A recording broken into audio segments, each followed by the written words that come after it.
All right, hello everyone. So what we're going to do today is we're going to revise all the kind of basics we've done this week, just to get us all centered for next week's jump on to the kind of more advanced level stuff, for want of a better word. So we'll start with a couple of nice little radian questions because I think they're fun. Okay, so picture this scenario. Picture a triangle.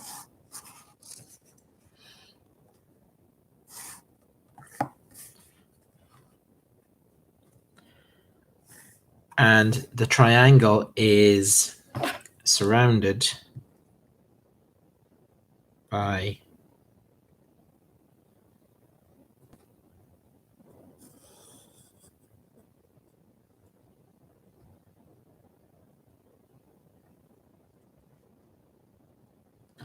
two shaded areas like this.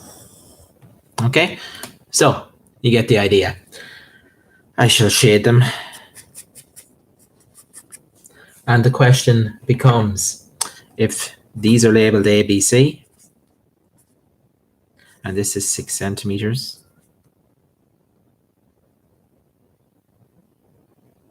we need to first of all show that the angle A, B, C is 60 degrees. That's the first thing. The second thing we need to do is to find the length of AB. That is the arc length. This length, not that length.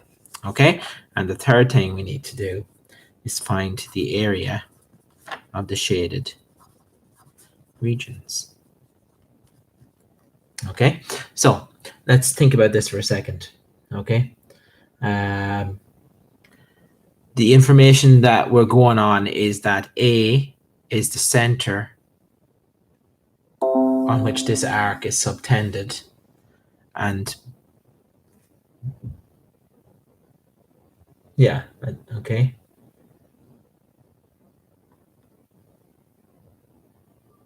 So that kind of helps us a little bit, because if you put a compass there and you put it there, you're getting like, that means that that's a radii. If that makes sense to you. So that's what we're kind of looking at. Okay, so if A is the center of this circle's edge, then there to there is a radius, which makes that the radius.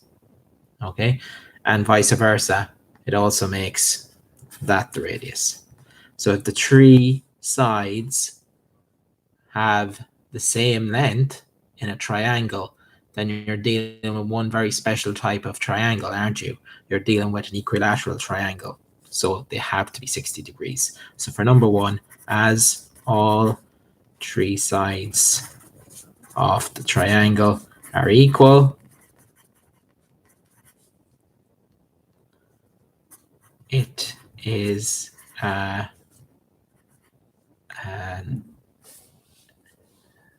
60-degree angle at the angle ABC. So it's 60 degrees up there. But it's also 60 degrees here, and it's also 60 degrees there. Okay? So, part two. Find the length of this little arc. Okay. So, think about it for a second. It's probably harder to see on this one because you've got two pictures superimposed, one on the left and one on the right. But if you were to show it separately, okay, if you were to show it separately, what would you be showing? Well, you know, that's what you'd be showing. That'd be 60 degrees. That's 6 centimeters. And we're looking for this bit here. It just happens to be that there's a bit flying across here.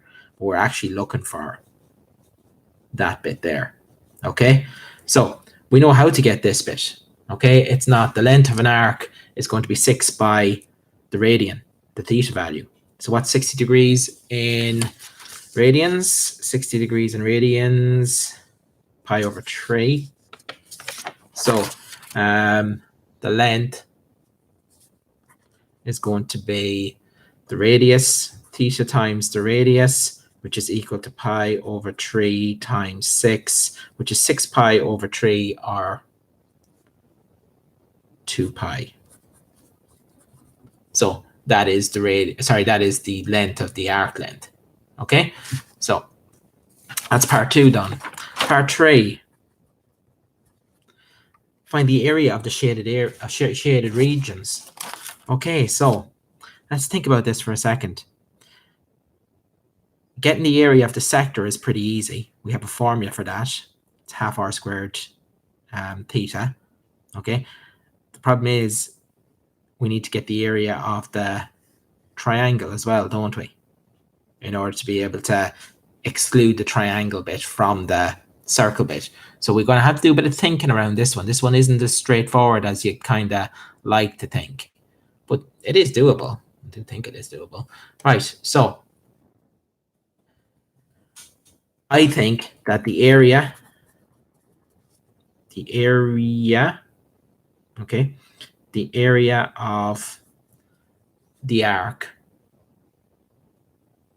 okay, so the area of the shaded arc, okay, it's going to be the area of the sector minus the area of the triangle. So think about it. There's the area of the sector. There's the area of the triangle. Take the 2 away and you get this little fella here, which is that little fella. And then I just need to double it up. Okay, so let's get the area of the sector. The area of sector is half pi squared theta. Sorry, half r squared theta. Half r squared theta, which is pi over 3. I'm going to write down pi over 3. Okay. And let me say minus. Right, we'll use another one from here. We can get the area of a triangle by half AB by the sine of the angle in between. See that there? So it's half 6 by 6 by the sine of 60.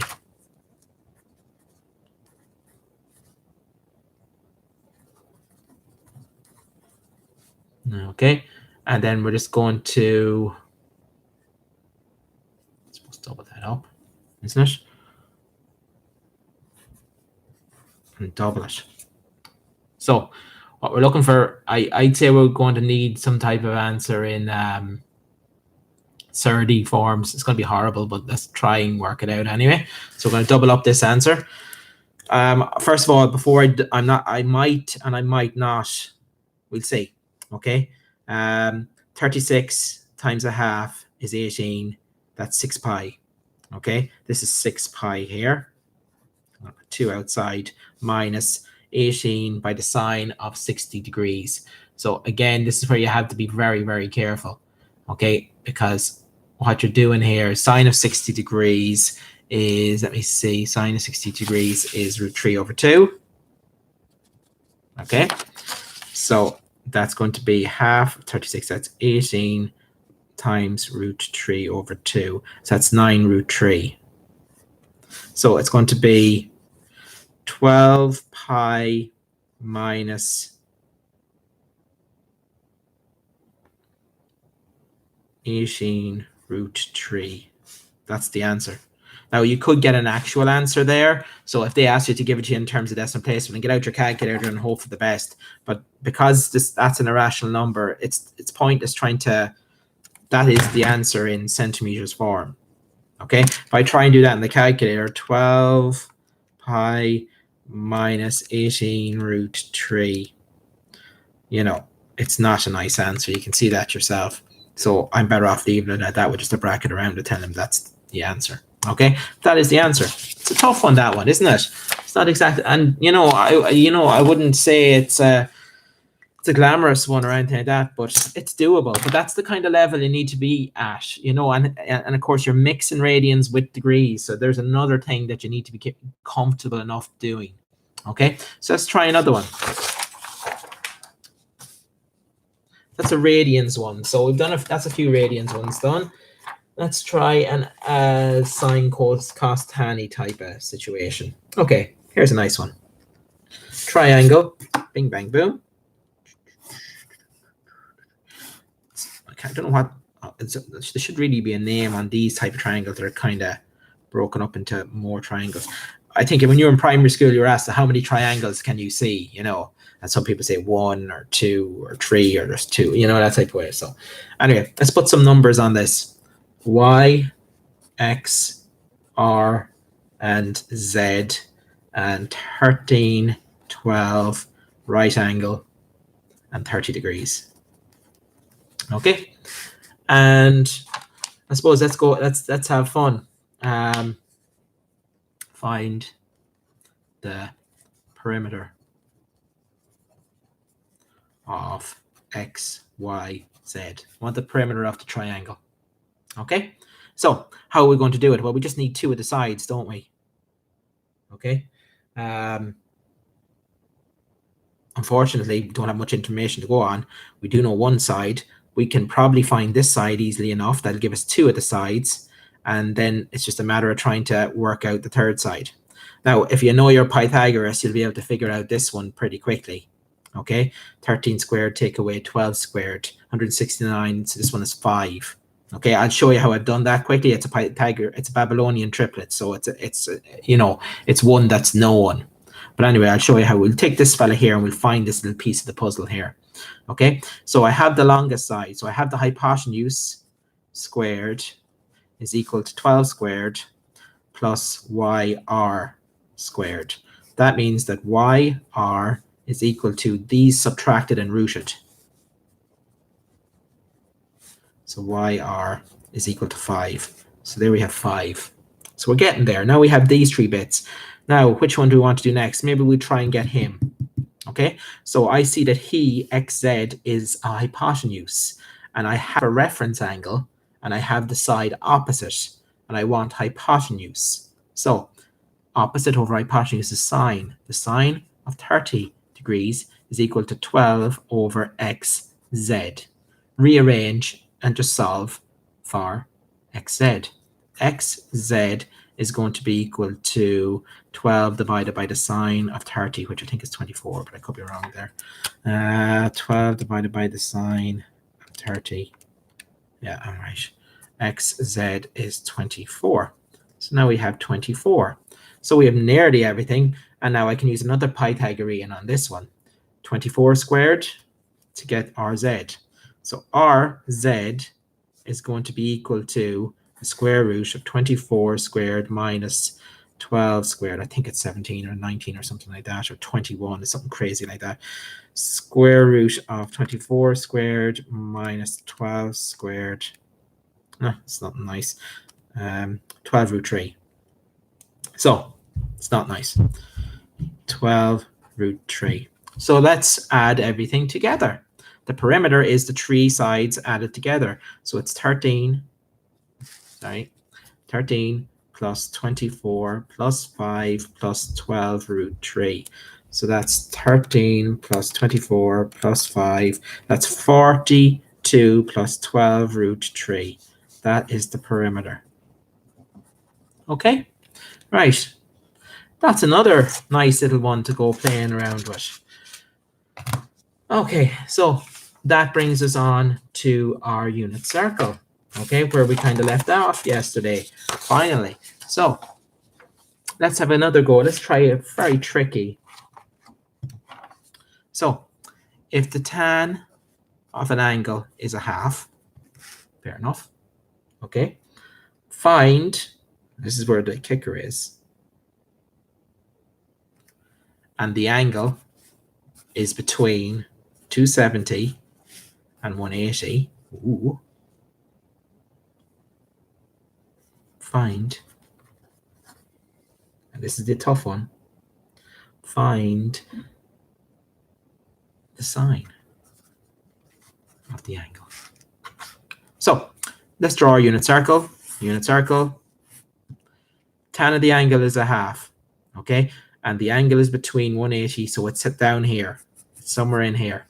Okay, so it's positive, we know that, and it's down here. So let's try and figure out it is. What tan gives us a half? We need to go back into our reference guide. So tan of something gives us a half. So if we look very carefully, None of them. Tan of any of those angles generates as a half. Okay? So, where does that leave us? Think about it for a second now. Okay?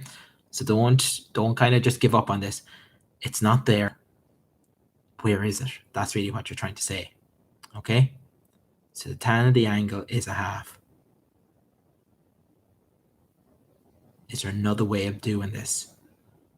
Is there another way of doing this? Of course there is. Yes, and I hope people say, well, sir, you could just create a little triangle. Yes, you can. Watch.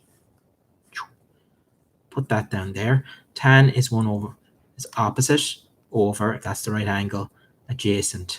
So let's find him.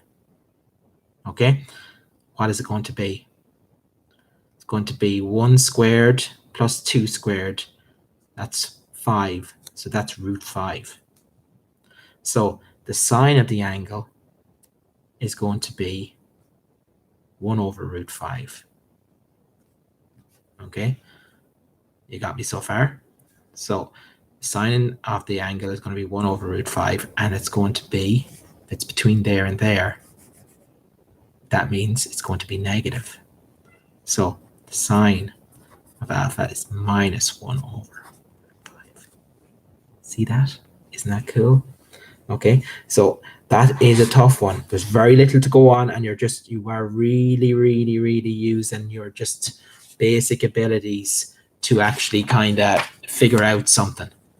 You know, so that's where you can see honors kicking in. You know, there's nothing much to go on there, lads. You really are left with just your wits and the fact that you can try and figure it out. Your best to figure it out. Okay? Tough one. Okay, I won't sugarcoat that one, because your zone is in, oh, this is unit circle. But in order to actually figure it out, the only part of the unit circle you need to know in is that if it's in this area of the unit circle, whatever answer you're going to have to be is going to be having negative, because sine is negative. So you have to go back to your basics. And a lot of times you do go back to your basics. You don't kind of get real fancy about it. You go right back to Pythagoras every time. Okay, so there's just 3 really hard examples from those initial 3 sections of the basic trigonometry. Okay, it doesn't get any easier from that, but if you can nail down that stuff, do enough practice with some of the questions in the book and stuff, you will be able to be comfortable enough to move on to the harder, more inaccessible stuff to the kind of the average person walking the street. Okay, all right, thank you very much, lads. See you next time.